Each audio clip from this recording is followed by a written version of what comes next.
यथार्थ मोक्ष पथ।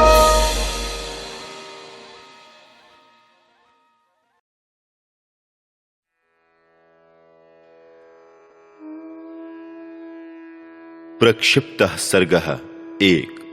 श्री राम के द्वार पर कार्यार्थी कुत्ते का आगमन और श्री राम का उसे दरबार में लाने का आदेश। तदनंतर निर्मल प्रभात काल में पूर्वाहन कालोचित संध्या वंदन आदि नित्य कर्म करके कमल नयन राजा श्री राम राजधर्मों का पालन करने के लिए वेद वेत्ता ब्राह्मणों, पुरोहित वशिष्ठ तथा कश्यप मुनि के साथ राजसभा में उपस्थित हो धर्म के आसन पर विराजमान हुए। वो सभा व्यवहार का ज्ञान रखने वाले मंत्रियों, धर्मशास्त्रों का पाठ करने वाले विद्वानों, नीतिज्ञों, राजाओं तथा अन्य सभासदों से भरी हुई थी। अनायास ही महान कर्म करने वाले राजसिंह श्री राम की वो सभा इंद्र, यम और वरुण की सभा के समान शोभा पाती थी। वहां बैठे हुए भगवान श्री राम ने शुभ लक्षण संपन्न लक्ष्मण से कहा, माता सुमित्रा का आनंद बढ़ाने वाले महाबाहु वीर, तुम बाहर निकलो और देखो कि कौन कौन से कार्यार्थी उपस्थित हैं। सुमित्रा कुमार, तुम उन कार्यार्थियों को बारी बारी से बुलाना आरंभ करो। श्री रामचंद्र जी का यह आदेश सुनकर शुभ लक्षण लक्ष्मण ने द्वार देश पर आकर स्वयं ही कार्यार्थियों को पुकारा, परंतु कोई भी वहां यह ना कह सका कि मुझे यहां कोई कार्य है।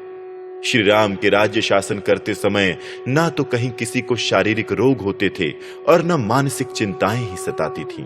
पृथ्वी पर सब प्रकार की औषधियां उत्पन्न होती थीं और पकी हुई खेती शोभा पाती थी। श्री राम के राज्य में न तो बालक की मृत्यु होती थी, न युवक की और न मध्यम अवस्था के पुरुष की ही। सबका धर्म पूर्वक शासन होता था। किसी के सामने कभी कोई बाधा नहीं आती थी।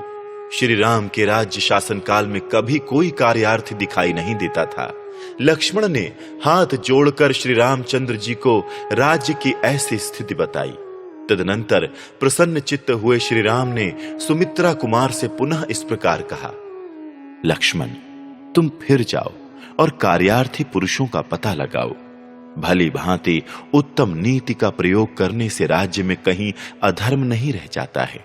अतः सभी लोग राजा के भय से यहां एक दूसरे की रक्षा करते हैं। यद्यपि राज कर्मचारी मेरे छोड़े हुए बाणों के समान यहां प्रजा की रक्षा करते हैं, तथापि महाबाहु, तुम स्वयं भी तत्पर रहकर प्रजा का पालन किया करो। श्री राम के ऐसा कहने पर सुमित्रा कुमार लक्ष्मण राजभवन से बाहर निकले। बाहर आकर उन्होंने देखा द्वार पर एक कुत्ता खड़ा है जो उन्हीं की ओर देखता हुआ बारंबार भौंक रहा है। उसे इस प्रकार देखकर पराक्रमी लक्ष्मण ने उससे पूछा, महाभाग, तुम निर्भय होकर बताओ, तुम्हारा क्या काम है? लक्ष्मण का यह वचन सुनकर कुत्ते ने कहा, जो समस्त भूतों को शरण देने वाले और क्लेश रहित कर्म करने वाले हैं, जो भय के अवसरों पर भी अभय देते हैं, उन भगवान श्री राम के समक्ष ही मैं अपना काम बता सकता हूं। कुत्ते का यह कथन सुनकर लक्ष्मण ने श्री रघुनाथ जी को इसकी सूचना देने के लिए सुंदर राजभवन में प्रवेश किया। श्री राम को उसकी बात बताकर लक्ष्मण पुनः राजभवन से बाहर निकल आए और उससे बोले, यदि तुम्हें कुछ कहना है तो चलकर राजा से ही कहो। लक्ष्मण की वो बात सुनकर कुत्ता बोला, सुमित्रा कुमार, देवालय में, राजभवन में तथा ब्राह्मण के घरों में अग्नि, इंद्र, सूर्य और वायु देवता सदा स्थित रहते हैं। अतः हम अधम योनि के जीव स्वेच्छा से वहां जाने योग्य नहीं हैं। मैं इस राजभवन में प्रवेश नहीं कर सकूंगा, क्योंकि राजा श्री राम धर्म के मूर्तिमान स्वरूप हैं। वे सत्यवादी, संग्राम कुशल और समस्त प्राणियों के हित में तत्पर रहने वाले हैं। वे संधि, विग्रह आदि 6 गुणों के प्रयोग के अवसरों को जानते हैं। श्री रघुनाथ जी न्याय करने वाले हैं। वे सर्वज्ञ और सर्वदर्शी हैं। श्री राम दूसरों के मन को रमाने वाले पुरुषों में श्रेष्ठ हैं। वे ही चंद्रमा हैं, वे ही मृत्यु हैं, वे ही यम, कुबेर, अग्नि, इंद्र, सूर्य और वरुण हैं। सुमित्रा नंदन श्री रघुनाथ जी प्रजापालक हैं। आप उनसे कहिए, मैं उनकी आज्ञा प्राप्त किए बिना इस भवन में प्रवेश नहीं करना चाहता। यह सुनकर महातेजस्वी महाभाग लक्ष्मण ने दयावश राजभवन में प्रवेश करके कहा, कौशल्या का आनंद बढ़ाने वाले महाबाहु श्री रघुनाथ जी, मेरा ये निवेदन सुनिए। आपने जो आदेश दिया था उसके अनुसार मैंने बाहर जाकर कार्यार्थी को पुकारा। इस समय आपके द्वार पर एक कुत्ता खड़ा है जो कार्यार्थी होकर आया है। लक्ष्मण की यह बात सुनकर श्री राम ने कहा, यहां जो भी कार्यार्थी होकर खड़ा है उसे शीघ्र इस सभा के भीतर ले आओ। इस प्रकार श्री वाल्मीकि निर्मित आर्ष रामायण आदि काव्य के उत्तर कांड में प्रक्षिप्त सर्ग पूरा हुआ। प्रक्षिप्तः सर्गः 2। कुत्ते के प्रति श्री राम का न्याय, उसकी इच्छा के अनुसार उसे मारने वाले ब्राह्मण को मठाधीश बना देना और कुत्ते का मठाधीश होने का दोष बताना। श्री राम का यह वचन सुनकर बुद्धिमान लक्ष्मण ने तत्काल उस कुत्ते को बुलाया और श्री राम को उसके आने की सूचना दी। वहां आए हुए कुत्ते की ओर देखकर श्री राम ने कहा, सारमेय, तुम्हें जो कुछ कहना है उसे मेरे सामने कहो, यहां तुम्हें कोई भय नहीं है। कुत्ते का मस्तक फट गया था। उसने राजसभा में बैठे हुए महाराज श्री राम की ओर देखा और देखकर इस प्रकार कहा, राजा ही समस्त प्राणियों का उत्पादक और नायक है। राजा सबके सोते रहने पर भी जागता है और प्रजाओं का पालन करता है। राजा सबका रक्षक है।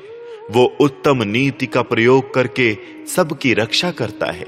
यदि राजा पालन ना करे तो समस्त प्रजाएं शीघ्र नष्ट हो जाती हैं। राजा कर्ता, राजा रक्षक और राजा संपूर्ण जगत का पिता है। राजा काल और युग है तथा राजा ये संपूर्ण जगत है। धर्म संपूर्ण जगत को धारण करता है, इसीलिए उसका नाम धर्म है।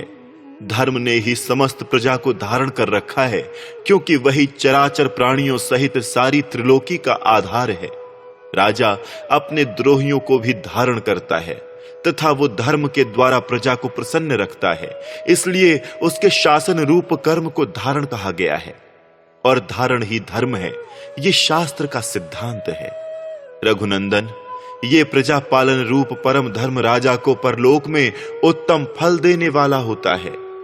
मेरा तो यह दृढ़ विश्वास है कि धर्म से कुछ भी दुर्लभ नहीं है। हे श्री राम, दान, दया, सत्पुरुषों का सम्मान और व्यवहार में सरलता ये परम धर्म है। प्रजाजनों की रक्षा से होने वाला उत्कृष्ट धर्म इहलोक और परलोक में भी सुख देने वाला होता है। उत्तम व्रत का पालन करने वाले रघुनंदन, आप समस्त प्रमाणों के भी प्रमाण हैं। सत्पुरुषों ने जिस धर्म का आचरण किया है वो आपको भली भांति विदित ही है। राजन, आप धर्मों के परम धाम और गुणों के सागर हैं। हे नृपश्रेष्ठ, मैंने अज्ञानवश ही आपके सामने धर्म की व्याख्या की है। इसके लिए मैं आपके चरणों में मस्तक रखकर क्षमा चाहता और आपके प्रसन्न होने के लिए प्रार्थना करता हूं। आप यहां मुझ पर कुपित ना हो। कुत्ते की यह बात सुनकर श्री रघुनाथ जी बोले, तुम निर्भय होकर बताओ, आज मैं तुम्हारा कौन सा कार्य सिद्ध करूं? अपना काम बताने में विलंब ना करो। श्री राम की यह बात सुनकर कुत्ता बोला, रघुनंदन, राजा धर्म से ही राज्य प्राप्त करे और धर्म से ही निरंतर उसका पालन करे। धर्म से ही राजा सबको शरण देने वाला और सबका भय दूर करने वाला होता है। ऐसा जानकर आप मेरा जो कार्य है उसे सुनिए। प्रभु, सर्वार्थ सिद्ध नाम से प्रसिद्ध एक भिक्षु हैं जो ब्राह्मणों के घर में रहा करते हैं। उन्होंने आज अकारण मुझ पर प्रहार किया है। मैंने उनका कोई अपराध नहीं किया था। कुत्ते की यह बात सुनकर श्री राम ने तत्काल एक द्वारपाल भेजा और उस सर्वार्थ सिद्ध नामक विद्वान भिक्षु ब्राह्मण को बुलवाया। श्री राम को देखकर उस महातेजस्वी श्रेष्ठ ब्राह्मण ने पूछा, निष्पाप रघुनंदन, मुझसे आपको क्या काम है? ब्राह्मण के इस प्रकार पूछने पर श्री राम बोले, ब्राह्मण, आपने इस कुत्ते के सिर पर जो ये प्रहार किया है उसका क्या कारण है? विप्रवर, इसने आपका क्या अपराध किया था जिसके कारण आपने इसे डंडा मारा है? क्रोध प्राणहारी शत्रु है। क्रोध को मित्रमुख शत्रु बताया गया है। क्रोध अत्यंत तीखी तलवार है तथा क्रोध सारे सद्गुणों को खींच लेता है। मनुष्य जो तप करता है, यज्ञ करता और दान देता है, उन सब के पुण्य को वो क्रोध के द्वारा नष्ट कर देता है। इसलिए क्रोध को त्याग देना चाहिए। दुष्ट घोड़ों की तरह विषयों की ओर दौड़ने वाली इंद्रियों को उन विषयों की ओर से हटाकर धैर्यपूर्वक उन्हें नियंत्रण में रखें। मनुष्य को चाहिए कि वो अपने पास विचरने वाले लोगों की मन, वाणी, क्रिया और दृष्टि द्वारा भलाई ही करे, किसी से द्वेष न रखे। ऐसा करने से वो पाप से लिप्त नहीं होता। अपना दुष्ट मन जो अनिष्ट या अनर्थ कर सकता है, वैसा तीखी तलवार, पैरों तले कुचला हुआ सर्प तथा सदा क्रोध से भरा रहने वाला शत्रु भी नहीं कर सकता। जिसे विनय की शिक्षा मिली हो, उसकी भी प्रकृति नई नहीं बनती है। कोई अपनी दुष्ट प्रकृति को कितना ही क्यों न छिपाए, उसके कार्य में उसकी दुष्टता निश्चय ही प्रकट हो जाती है। क्लेश रहित कर्म करने वाले श्री राम के ऐसा कहने पर सर्वार्थ सिद्ध नामक ब्राह्मण ने उनके निकट इस प्रकार कहा, प्रभु, मेरा मन क्रोध से भर गया था, इसलिए मैंने इसे डंडे से मारा है। भिक्षा का समय बीत चुका था, तथापि भूखे रहने के कारण भिक्षा मांगने के लिए मैं द्वार द्वार घूम रहा था। यह कुत्ता बीच रास्ते में खड़ा था। मैंने बार बार कहा कि रास्ते से हट जाओ, हट जाओ। फिर यह अपनी मौत से चला और सड़क के बीच में बेढंगे खड़ा हो गया। मैं भूखा तो था ही, क्रोध चढ़ाया। राजाधिराज रघुनंदन, उस क्रोध से ही प्रेरित होकर मैंने इसके सिर पर डंडा मार दिया। मैं अपराधी हूं, आप मुझे दंड दीजिए। राजेंद्र, आपसे दंड मिल जाने पर मुझे नरक में पड़ने का डर नहीं रहेगा। तब श्री राम ने सभी सभासदों से पूछा, आप लोग बताएं, इसके लिए क्या करना चाहिए? इसे कौन सा दंड दिया जाए? क्योंकि भली भांति दंड का प्रयोग होने पर प्रजा सुरक्षित रहती है। उस सभा में भृगु, आंगिरस, कुत्स, वशिष्ठ और काश्यप आदि मुनि थे। धर्म शास्त्रों का पाठ करने वाले मुख्य मुख्य विद्वान उपस्थित थे। मंत्री और महाजन मौजूद थे। ये तथा और भी बहुत से पंडित वहां एकत्र हुए थे। राजधर्मों के ज्ञान में परिनिष्ठित वे सभी विद्वान श्री रघुनाथ जी से बोले, भगवान, ब्राह्मण दंड द्वारा अवध्य है, उसे शारीरिक दंड नहीं मिलना चाहिए। यही समस्त शास्त्रज्ञों का मत है। तदनंतर वे सब मुनि उस समय श्री राम से ही बोले, रघुनंदन, राजा सबका शासक होता है। विशेषतः आप तो तीनों लोकों पर शासन करने वाले साक्षात सनातन देवता भगवान विष्णु हैं। उन सब के ऐसा कहने पर कुत्ता बोला, श्री राम, यदि आप मुझ पर संतुष्ट हैं, यदि आपको मुझे इच्छानुसार वर देना है तो मेरी बात सुनिए। वीर नरेश्वर, आपने प्रतिज्ञा पूर्वक पूछा है कि मैं आपका कौन सा कार्य सिद्ध करूं। इस प्रकार आप मेरी इच्छा पूर्ण करने को प्रतिज्ञाबद्ध हो चुके हैं। अतः मैं कहता हूं कि इस ब्राह्मण को कुलपति बना दीजिए। महाराज, इसे कालंजर में एक मठ का आधिपत्य प्रदान कर दीजिए। यह सुनकर श्री राम ने उसका कुलपति के पद पर अभिषेक कर दिया। इस प्रकार पूजित हुआ वो ब्राह्मण हाथी की पीठ पर बैठकर बड़े हर्ष के साथ वहां से चला गया। तब श्री रामचंद्र जी के मंत्री मुस्कुराते हुए बोले, महातेजस्वी महाराज, ये तो इसे वर दिया गया है, शाप या दंड नहीं। मंत्रियों के ऐसा कहने पर श्री राम ने कहा, किस कर्म का क्या परिणाम होता है अथवा उससे जीव की कैसी गति होती है, इसका तत्व तुम लोग नहीं जानते। ब्राह्मण को मठाधीश का पद क्यों दिया गया, इसका कारण यह कुत्ता जानता है। तत्पश्चात श्री राम के पूछने पर कुत्ते ने इस प्रकार कहा, रघुनंदन, मैं पहले जन्म में कालंजर के मठ में कुलपति था। वहां यज्ञ शिष्ट अन्न का भोजन करता, देवता और ब्राह्मणों की पूजा में तत्पर रहता, दास दासियों को उनका न्यायोचित भाग बांट देता, शुभ कर्मों में अनुरक्त रहता, देव संपत्ति की रक्षा करता तथा विनय और शील से संपन्न होकर समस्त प्राणियों के हित साधन में संलग्न रहता था। तो भी मुझे ये घोर अवस्था एवं अधम गति प्राप्त हुई। फिर जो ऐसा क्रोधी है, धर्म को छोड़ चुका है, दूसरों के अहित में लगा हुआ है तथा क्रोध करने वाला क्रूर, कठोर, मूर्ख और अधर्मी है, वो ब्राह्मण तो मठाधीश होकर अपने साथ ही ऊपर और नीचे की 7 पीढ़ियों को भी नरक में गिराकर ही रहेगा। इसलिए किसी भी दशा में मठाधीश का पद नहीं ग्रहण करना चाहिए। जिसे पुत्र, पशु और बंधु बांधवों सहित नरक में गिरा देने की इच्छा हो, उसे देवताओं, गौओं और ब्राह्मणों का अधिष्ठाता बना दे। जो ब्राह्मण का, देवता का, स्त्रियों का और बालकों का धन हर लेता है तथा जो अपनी दान की हुई संपत्ति को फिर वापस ले लेता है, वो इष्ट जनों सहित नष्ट हो जाता है। रघुनंदन, जो ब्राह्मणों और देवताओं का द्रव्य हड़प लेता है, वो शीघ्र ही अवीचि नामक घोर नरक में गिर जाता है। जो देवता और ब्राह्मण की संपत्ति को हर लेने का विचार भी मन में लाता है, वो नराधम निश्चय ही एक नरक से दूसरे नरक में गिरता रहता है। कुत्ते का यह वचन सुनकर श्री रामचंद्र जी के नेत्र आश्चर्य से खिल उठे और वो महातेजस्वी कुत्ता भी जिधर से आया था उधर ही चला गया। वो पूर्व जन्म में बड़ा मनस्वी था, परंतु इस जन्म में वो कुत्ते की योनि में उत्पन्न होने के कारण दूषित हो गया था। उस महाभाग कुत्ते ने काशी में जाकर प्रायोपवेशन कर लिया, अर्थात अन्न जल त्याग कर अपने प्राण त्याग दिए। इस प्रकार श्री वाल्मीकि निर्मित आर्ष रामायण आदि काव्य के उत्तरकांड में प्रक्षिप्त सर्ग पूरा हुआ। षष्टितमः सर्गः। श्री राम के दरबार में च्यवन आदि ऋषियों का शुभागमन। श्री राम के द्वारा उनका सत्कार करके उनके अभीष्ट कार्य को पूर्ण करने की प्रतिज्ञा तथा ऋषियों द्वारा उनकी प्रशंसा। श्री राम और लक्ष्मण परस्पर इस प्रकार कथा वार्ता करते हुए प्रतिदिन प्रजा पालन के कार्य में लगे रहते थे। एक समय वसंत ऋतु की रात आई, जो न अधिक सर्दी लाने वाली थी और न गर्मी। वो रात बीतने पर जब निर्मल प्रभात काल आया, तब पूर्ववासियों के कार्यों को जानने वाले श्री रघुनाथ जी पूर्वाहन काल के नित्य कर्म, संध्या वंदन आदि से निवृत्त हो बाहर निकलकर प्रजाजनों के दृष्टि पथ में आए। उसी समय सुमंत्र ने आकर श्री रामचंद्र जी से कहा, राजन, ये तपस्वी महर्षि भृगुपुत्र च्यवन मुनि को आगे करके द्वार पर खड़े हैं।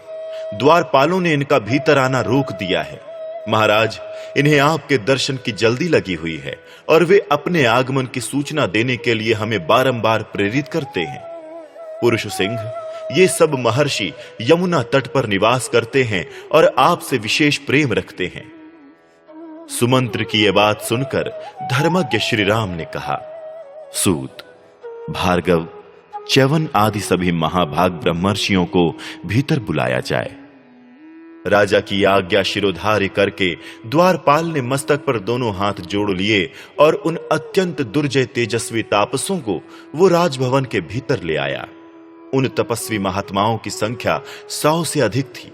वे सब के सब अपने तेज से प्रकाशित हो रहे थे। उन सब ने राजभवन में प्रवेश किया और समस्त तीर्थों के जल से भरे हुए घड़ों के साथ बहुत से फल मूल लेकर श्री रामचंद्र जी को भेंट किए।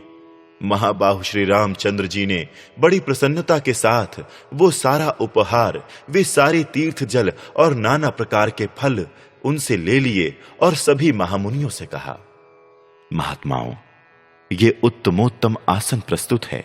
आप लोग यथा योग्य इन आसनों पर बैठ जाएं। श्री रामचंद्र जी का ये कथन सुनकर वे सभी महर्षि रुचिर शोभा से संपन्न उन सुवर्णमय आसनों पर बैठे। उन महर्षियों को वहां आसनों पर विराजमान देख शत्रु नगरी पर विजय पाने वाले श्री रघुनाथ जी ने हाथ जोड़ संयत भाव से कहा, महर्षियों, किस काम से यहां आप लोगों का शुभागमन हुआ है? मैं एकाग्र चित्त होकर आपकी क्या सेवा करूं? ये सेवक आपकी आज्ञा पाने के योग्य है। आदेश मिलने पर मैं बड़े सुख से आपकी सभी इच्छाओं को पूर्ण कर सकता हूं। ये सारा राज्य, इस हृदय कमल में विराजमान ये जीवात्मा तथा ये मेरा सारा वैभव ब्राह्मणों की सेवा के लिए ही है। मैं आपके समक्ष ये सच्ची बात कहता हूं। श्री रघुनाथ जी के ये वचन सुनकर उन यमुना तीर निवासी उग्र तपस्वी महर्षियों ने उच्च स्वर से उन्हें साधुवाद दिया। फिर वे महात्मा बड़े हर्ष के साथ बोले, नरश्रेष्ठ, इस भूमंडल में ऐसी बातें आपके ही योग्य हैं। दूसरे किसी के मुख से इस तरह की बात नहीं निकलती। राजन, हम बहुत से महाबली राजाओं के पास गए, परंतु उन्होंने कार्य के गौरव को समझकर उसे सुनने के बाद भी करूंगा ऐसी प्रतिज्ञा करने की रुचि नहीं दिखाई।